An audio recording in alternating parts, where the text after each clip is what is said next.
What's a girl to do when she's run out of vanilla extract for baking? Or what if you want to make some holiday gifts for friends and family and it's October? What do? You whip up some vanilla extract. I'll show you how. Okay, so let's get ready to make some vanilla extract. It is so easy to do. It's pretty inexpensive. Definitely a lot less expensive than buying them in these tiny little jars, which I have to have because I completely ran out of vanilla. Didn't pace myself about the process, about when I make it, and so I had to go out and buy some vanilla, and then I'm going to go ahead and make some, and I'm going to show you how you can do this both for you or for gift giving, because this makes a really great gift. And I'm going to tell you, if you're planning for Christmas, you really need to give yourself some time to let this work. So I suggest making this from April to July in order for the next year's Christmas. But this is going to be a way that I can show you how to do this, and it can make it go a little faster. What happens is that as you make your own vanilla, it needs some time to extract. And so your vanilla extracts taste a lot like alcohol until it's had time to pull all the flavor out, to pull all the oils out, and then that changes where it starts tasting like vanilla and no longer like alcohol. So you need some time for that to work. So I'm making this for me. It's going to get stored in the back of the pantry. It'll be ready in about 3 or 4 months. But you could easily do this now, put a label on it to say when it's going to be ready, and go ahead and give it for Christmas if you need to, because sometimes you just need something. And I think this makes a really great housewarming gift too. If you do a lot of parties or if you're in a lot of activities where giving those kind of gifts is necessary, this is such a great way to do it. Now, what do you want to put it in? Any glass jar that's clean is good enough, as long as it's airtight and works. What I don't do is I don't go buy amber bottles specifically for my vanilla because I don't care. And half the time what I'll do is buy the alcohol bottle and then just shove the beans in that bottle. I don't bother decanting the alcohol into something else. I usually don't have an alcohol bottle this big. It's usually about a third of this size. And that lasts me probably about 2 years because I don't use a ton of it at a time. So I suggest that you can use anything that would work. If you're going to give it as a gift, having some special little bottle like this is really nice, and it makes it a more special treat, okay? So typically what I do when I'm going to make vanilla is I get my little alcohol bottle and I just shove beans in, okay? And I put a lot of beans in. And I will keep these in that alcohol for years and just keep filling it up if I need to.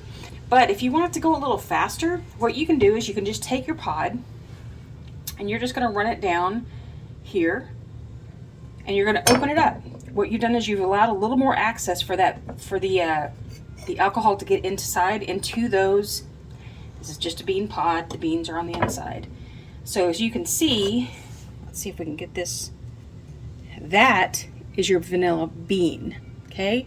This is your vanilla pod. They both have flavor. The bean has more. So what we're going to do is I am going to put, come on, open up.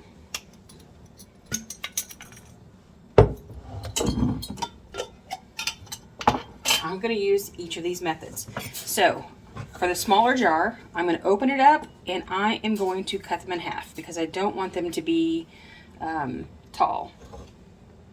Now, if you want to know where I get my beans, I get them both on Amazon if I need them fast, and I get them from something called the Vanilla Bean Co-op on Facebook.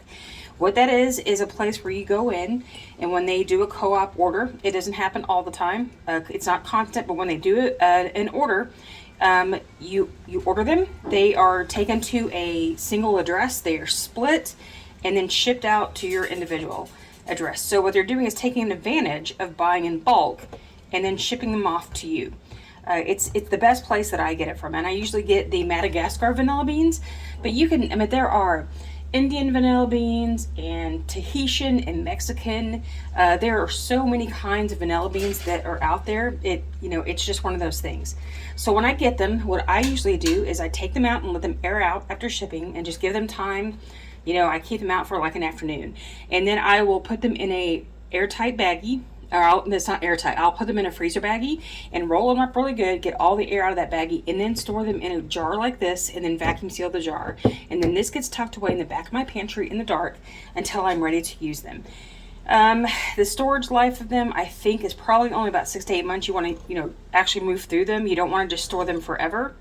But that's how I do it. And so I use probably a batch once or twice a year for whatever I'm doing. So let me finish this up. I'm opening these up for the larger jars.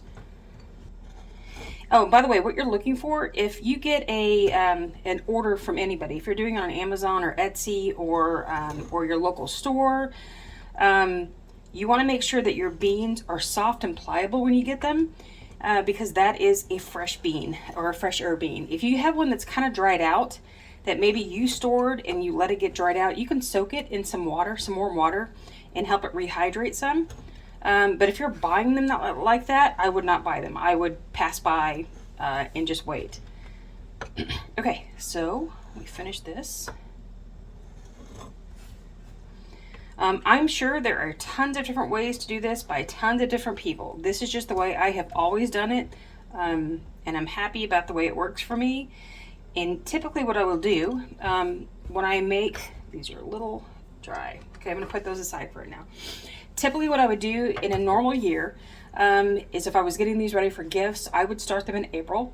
And then I would move to creating maybe a second version of this, that I would have 2 of them going for me, so that if I ever run out, I have another one always in flux or in process, so that I'd always have it. So we're going to take these beans and just stuff them down into this big jar. It's not going to be terribly pretty, but it's going to work. Then I'm going to take these beans and put them into this jar. Now, the more beans that you put in your jar, the more flavor it's going to get and the faster it's going to work. It's up to you how many you want to use. Using just one bean is not going to be a very fast process, and I like it to be really good and hearty. And like I said, you can always stuff this full of beans if you want, fill it up, use it up, and then just refill the bottle. You don't have to get rid of the beans the first time. I usually probably go 3 rounds with one set of beans, and then when I'm done with it, I will actually dehydrate those pods, and then use that to help flavor other things. So, and I don't have any right now to give to show you how to do it, because I am totally out. I already used up my old stash. I am completely out of vanilla. So here's what we're gonna do. And what I use for vodka, that's how I do mine. I just use vodka. I don't bother going to get special, I don't use rum, I don't use bourbon. I just go ahead and just use vodka, because that's just easiest for me. If you want to use rum or bourbon, that works as well. But what I've always been taught is you don't ever want to buy the cheapest vodka that's out there, and you also don't want to spend the money on the really expensive stuff either. Just get a mid-range price of vodka of a brand that you at least recognize the brand, or that you know is good. I just wouldn't take any. I happen to buy, a very well national brand, known, I meant not national, worldwide brand.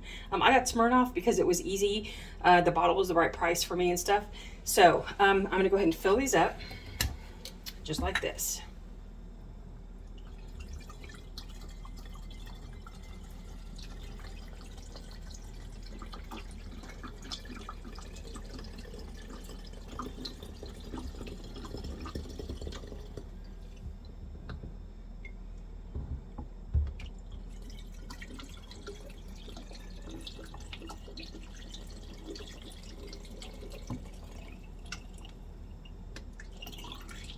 Oops, that one's a little full.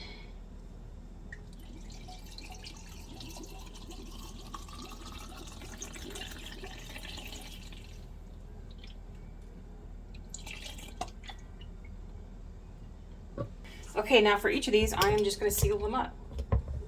And what I would do is when I'm storing these, I will put them in the back of my pantry. In the dark, you don't want it.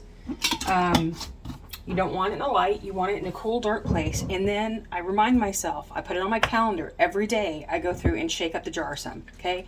I want to shake it up, because what I'm doing is I want to make sure that any beans that are coming out of the pods come out. I don't want the pods to get stuck together and then not move. So giving them some agitation during the day just helps make sure that they are moving and working. So each of these works just like this. and I wish that I had one to give you to show you what it looks like when it's done. I just wanted to show you something really quick here. I'm just sliding this into the video.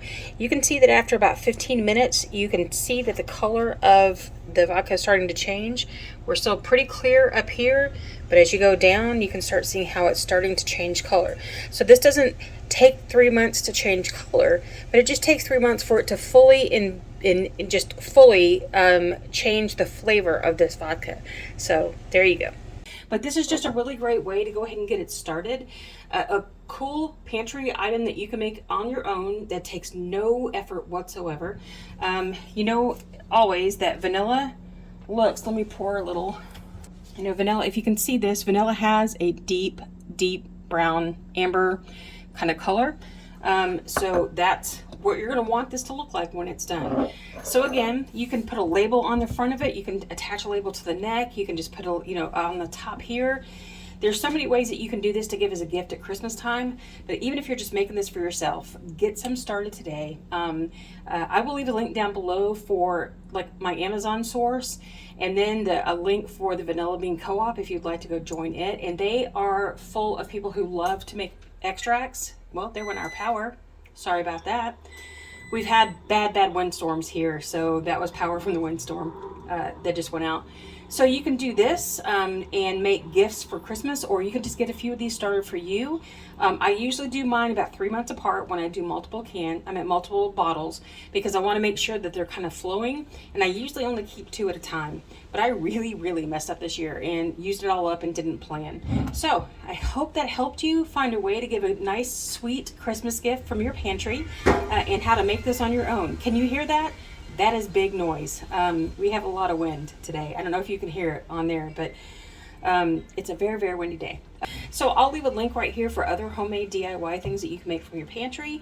And I hope you enjoy this vanilla, and I hope you'll give it a try.